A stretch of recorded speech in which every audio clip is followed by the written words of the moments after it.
तो अभी आप प्रशांत किशोर को ही सुन रहे थे, जिन्होंने जीत के बाद अपनी बातें रखी हैं और कई उनकी अपेक्षाएं जो हैं वो सरकार से हैं। बढ़ते हैं आगे और बात अगली खबर की। देखिए, प्रशांत किशोर ने अपने राजनीतिक सफर की शुरुआत शून्य से की। जब बिहार विधानसभा चुनाव 2025 में उनकी पार्टी शून्य पर आउट हो गई तो हर कोई प्रशांत किशोर पर तंज कस रहा था, उनकी हंसी उड़ा रहा था। लेकिन प्रशांत हार मानने वालों में नहीं, मैदान में डटे रहने वालों में नेता थे, क्योंकि उन्होंने अपना सफर ही जनसुराज अभियान से शुरू किया था। 3000 किलोमीटर पैदल यात्रा करने वाला शख्स कभी डिगता नहीं, उन्होंने यह साबित किया और यही वजह है कि आज उनकी जय जयकार हो रही है। अभी मैं मरा नहीं हूं, अभी कहानी बाकी है।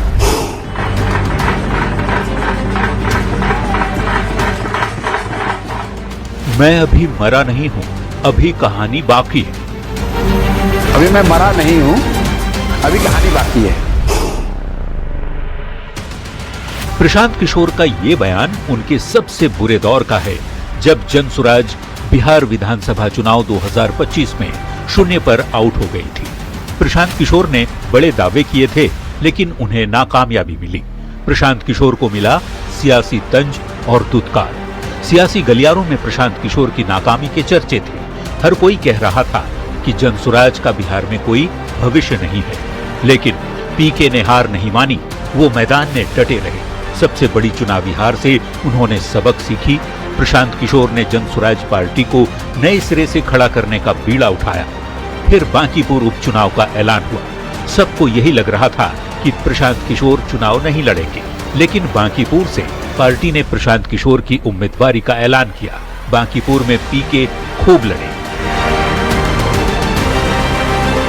ये भाजपा के उस अहंकार को तोड़ने का चुनाव है, जहां उन्होंने कहा है कि अगर वो कुत्ता बिल्ली को भी खड़ा करेंगे तो बांकीपुर की जनता उन्हीं को वोट देगी।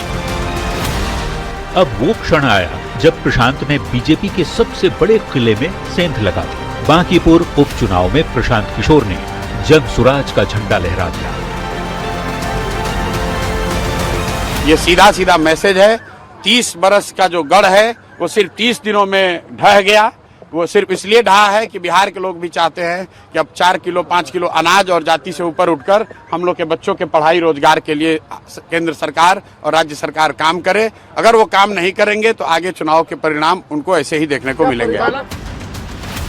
प्रशांत किशोर ने अपनी राजनीतिक यात्रा शून्य से शुरू की। 2022 में जनसुराज अभियान की शुरुआत के बाद पूरे बिहार में 3000 किलोमीटर पैदल घूमे।